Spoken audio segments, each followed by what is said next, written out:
Cette rencontre, c'est une rencontre, on va dire, traditionnelle au niveau de l'ODCAV de Dakar, parce que la première édition a été organisée en 2012, la première édition, pour justement regrouper l'ensemble des zones pour faire les tirages des compétitions au niveau du mouvement navétane dans le département de Dakar. L'important, c'est d'abord de donner une impulsion, une nouvelle impulsion au niveau des zones, mais également c'est une occasion pour lancer des messages d'abord sur la maîtrise du calendrier, des messages sur la violence et des messages également en termes de programmes d'activité. Tout à l'heure, nous avions pris l'occasion de rappeler les journées de propreté initiées par l'ODCAV. Nous avons programmé également les séances de formation en leadership féminin, mais également en entrepreneuriat, ça fait partie du programme, mais également sur la lutte contre les pratiques occultes et les faits de violence. Comme vous le savez, depuis chaque année déjà, la violence revêt toujours un sentiment de culpabilité au niveau du mouvement navétane, au point que les autorités, les domestiques, les ménages, les parents, tout le monde en parle. C'est la raison pour laquelle aujourd'hui l'axe du débat, l'axe fondamental de notre intervention réside sur deux points. Le premier point, c'est d'abord la maîtrise du calendrier, parce que ça c'est le point faible majeur qui est adossé sur le dos du mouvement navétane, parce qu'on nous dit toujours, vous ne maîtrisez pas votre calendrier, vous jouez jusqu'en novembre, décembre, jusqu'au mois de janvier. Alors que les contraintes majeures au niveau du département de Dakar, vous le savez tous, c'est une contrainte véritablement d'infrastructure au niveau du département de Dakar. Au point qu'aujourd'hui, plusieurs zones, vous l'avez constaté aujourd'hui, n'ont même pas participé au tirage. C'est l'exemple des plus grandes zones de Dakar, c'est la zone 1, c'est la zone 2, c'est la zone 3, c'est la zone 4A, non, la 4B. Donc 4 zones n'ont pas participé parce que justement, elles estiment les zones qu'elles ne veulent pas participer parce qu'il n'y a pas encore l'infrastructure sportive disponible pour leur permettre d'accueillir le plus grand nombre au niveau des stades. C'est la raison pour laquelle elles ont joué la carte de la prudence jusqu'à avoir plus d'informations sur l'ouverture de Demba Diop ou de Iba Mar Diop pour mener à bien leurs activités. Voilà en résumé ce qui fait le point essentiel de la journée. C'est une occasion, comme je l'ai dit tout à l'heure, de regrouper les zones pour donner vraiment le coup d'envoi de la saison sportive au niveau du département de Dakar, mais également une occasion pour faire vraiment la synthèse des différentes évaluations qui tournent autour de la maîtrise du calendrier, la lutte contre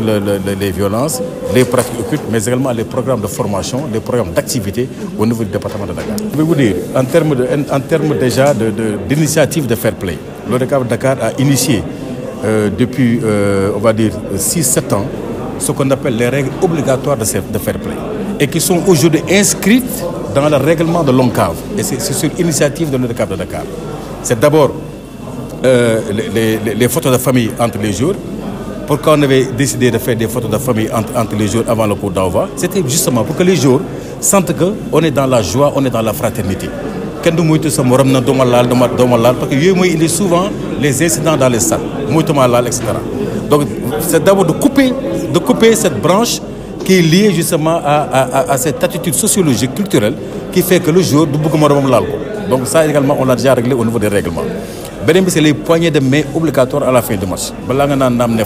C'est qu'au lieu d'aller à la fin du match, vous avez une obligation réglementaire de se saluer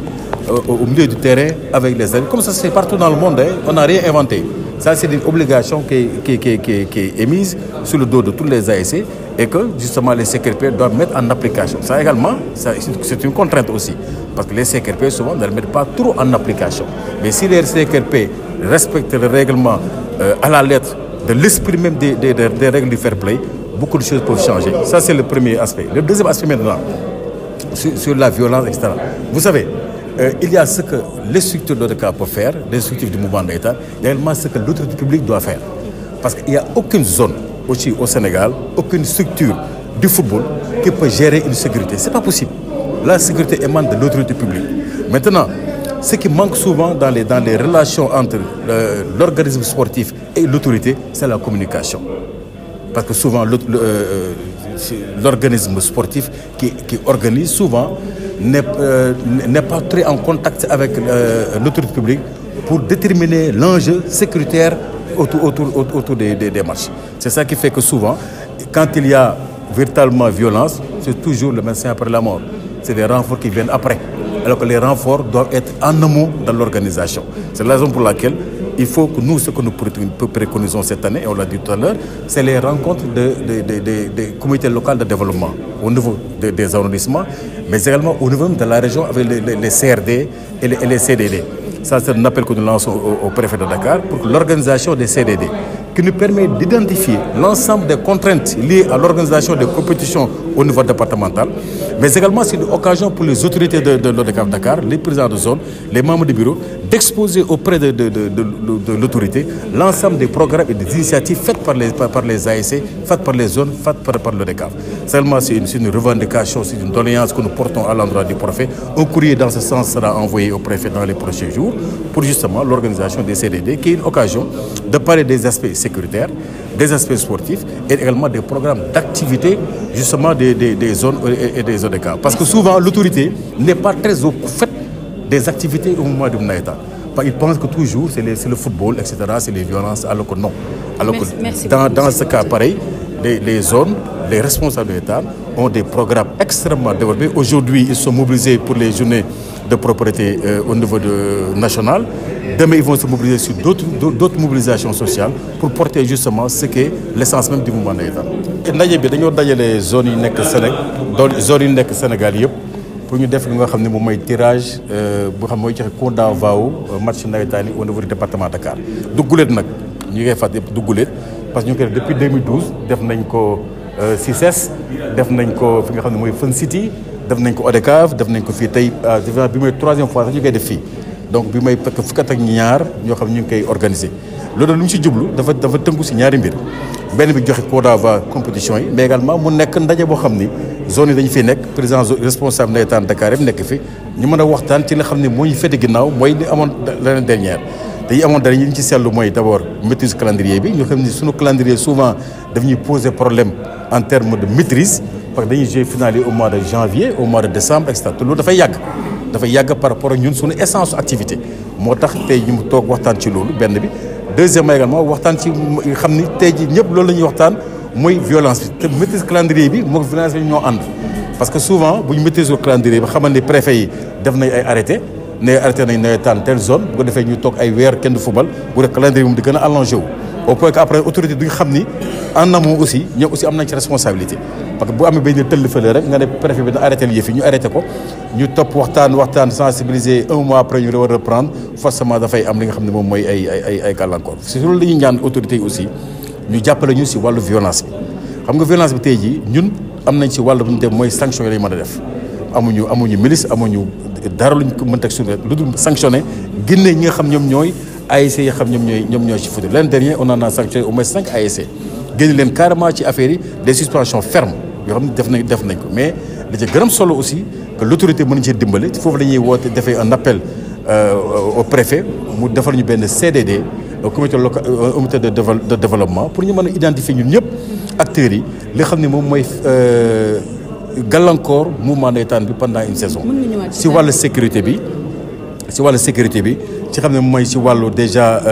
maîtrise du calendrier parce que ñaari yooyu kese mooy gàllankoor majeur yu am au niveau du département de Dakar te wax naa ko sànq may leen nawetaan bu Dakar bu yëngatoo rek dafay mel ni Sénégal yëpp yëngatu parce que c'est simple c'est normal parce que li xam ne mooy activité principale réew mi yëpp sur le plan de l'administration sur le plan politique sur le plan économique presque département de Dakar la nekk donc loo ci laal rek dafay mel ni da ngay yëngal réew mi yëpp moo tax ñun aussi am nañ ci responsabilité mooy gën a encadrer xale yi gën leen a sensibiliser mais autorité bi aussi mën a gën ñu accompagner si li nga xam ne moom mooy sécurité bi gën ñu mën a accompagner également sur si sensibilisation bi ak même sur les sanctions bu ko defee ñu mën a def nawetaan yi di jàmm mais en même temps mu nekk li nga xamante ni moom mooy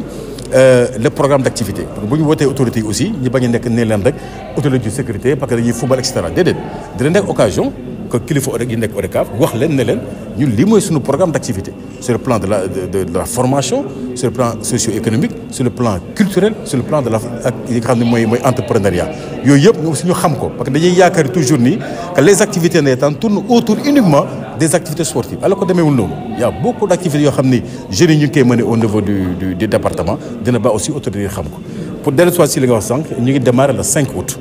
xam nga ay démarrer 5 août sa gëj na am mais si tirage bi fii wax nañ ñëpp ne leen ODCAV moom dina démarrer championnat le 5 le 6 et le 7 et le 8 bu ko defee zone yi aussi tey jii on a parce que un mois avant le démarrage li nga xam ne moom mooy seen gàllankoor sur le plan administratif ñu mën ci teel a jóg mooy maanaam production licenciée ci plateforme ONCAV donc on a suffisamment de temps benn prétexte mënu fi am ne duñ mën a teel a démarrer parce que lii nag mooy enjeu bi aussi teel a def tirage bi ku nekk am nga xam ne il y a 1 mois pour se préparer sur le plan administratif def say démissions def la production de tes licences sensibiliser ses supporters autour des valeurs du fair play boo defee nit ñi ma def nawetaan ci jàmm xale yi am ci seen épanouissement ñun ñi dinañ encadrer aussi ñu nekk ci jàmm autorités yi nekk ci jàmm population yi aussi nekk ci jàmm c'est loolu mooy enjeu bi loolu mooy mbébét bi maa ngi sant ñëpp di leen gërëm